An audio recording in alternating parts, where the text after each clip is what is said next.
I am the master of martial arts. Nobody can defeat me. Excuse me, sir, but I was wondering if I could challenge you. Is this a joke? You, a kid, want to challenge me? The master of martial arts. Yes, sir. I want to be the best, so I have to challenge the best. You know what? I'm going to give you a head start. Why don't you throw the first punch? Are you sure, mister? Sure, what harm can you do? Come on, give me your best shot. Okay, here I go.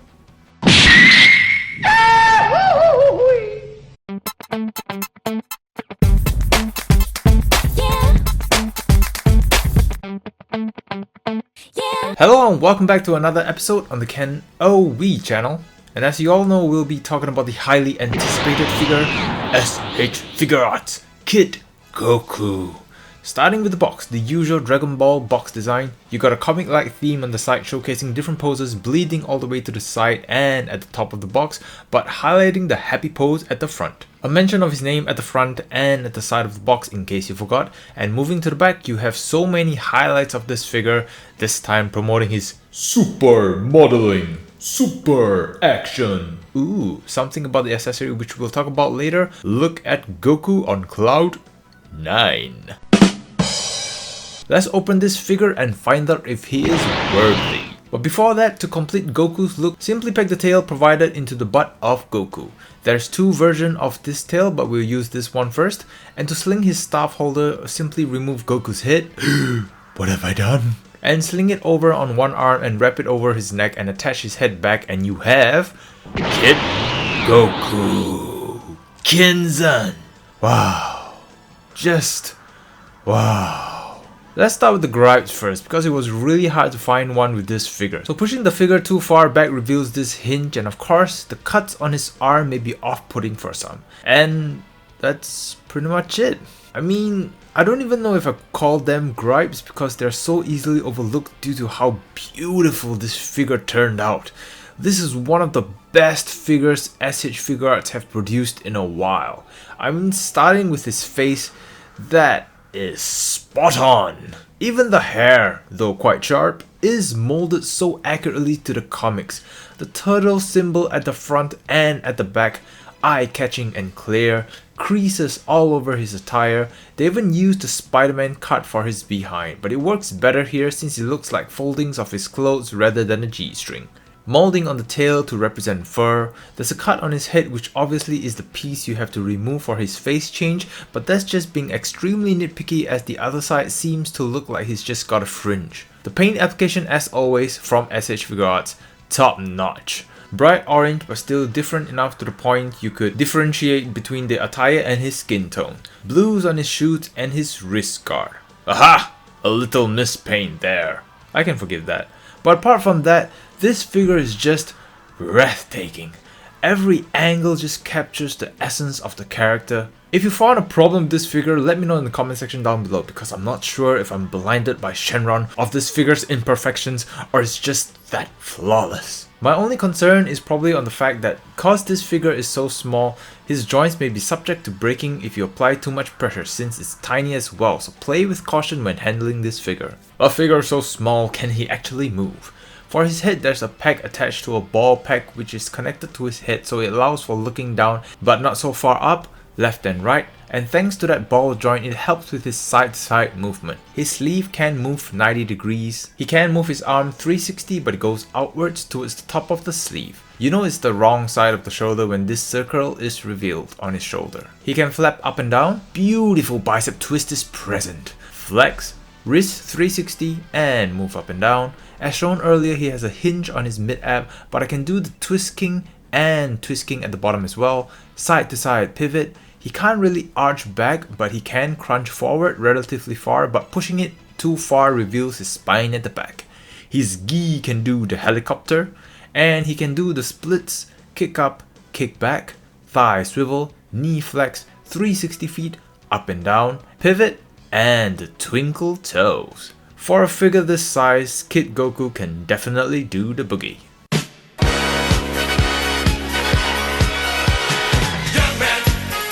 Moving on to his accessories, and there's a lot to talk about, so starting with his hands, he already comes equipped with fist punching hands, peace out hands, or you could call them eyeball poking hands, karate chop hands, Goku's fighting stance hands, slapping hands, his staff wielding hands, and lastly, his grabbing hands. You know, for Goku to grab Bulma's ponytail.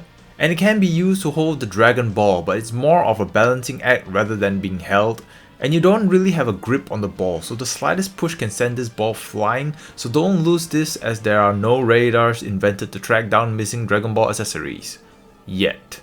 As for the Dragon Ball itself, it's the one with the 4 stars. Moving to his weapon, he comes with the staff at full length and also a holster for the staff, which you can remove the top part for that illusion. And for his facial accessories, all you have to do is remove this hairpiece and remove his face and replace with the desired facial expression and peg everything back together for a successful facelift. And he comes equipped with the snarky look, the innocent happy look even though he knows he's going to kick your ass. And lastly, the laughing look for when he's laughing at you losing. Nah, he won't do that, he's Goku. He also comes with the 2-tail accessory, one slightly curved as you saw earlier and another one more straightened, which is used for when he's sitting down as it won't get in the way of Goku's butt touching the surface. And lastly, the highlight of this package, his trusted yellow cloud, the flying Nimbus. It's a Nimbus 2000! Not to be confused with the tart your mother baked, so please don't take a bite out of this even though it is tempting. And what an accessory this is. Despite it being a cloud, it's definitely not as light as one. It's extremely well painted and sculpted, and they even provide you with a stand with 3 additional arms, which can peg 2 into the bottom of the cloud for support, and a third arm can be pegged onto the cloud itself to clip onto Goku for when he needs support when he's standing. Oh. This is what you want in a figure package, folks. This is the example of what makes you feel like your money is being well spent. Thank you, Bandai. Thank you. And here is Kid Goku standing next to other challengers he's planning to defeat.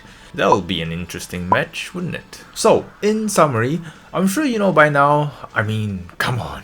What more can you ask for from this figure? A figure that's an accurate representation to the character who has tons of posability, and it comes with a mountain of accessories for the price of a regular figure instead of being an exclusive? This is a wish come true! Shenron made it happen. This deserves a huge like, it puts a big smile on my face, and I absolutely love this figure. I wouldn't use the term perfect for any figure because I believe it's such a huge statement to put on a figure, but this figure may very well be it. Let me know your thoughts on this figure in the comment section down below. I hope you enjoyed today's episode, and if you did, don't forget to leave a like and subscribe for more videos in the future. The goal to 10,000 subscribers is still counting down, and we are currently at 2.7 out of 10, so the grind continues. Thank you guys very much for watching and for your support, and I hope you guys are embracing your inner Goku and practicing your martial arts. Have a great week everyone, stay awesome, and I'll see you guys at the next video. To watch more, click here.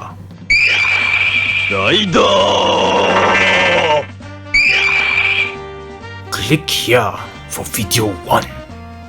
Click here for video 2. Click here to subscribe. Click it. Thank you for watching. Arigato. Thank you.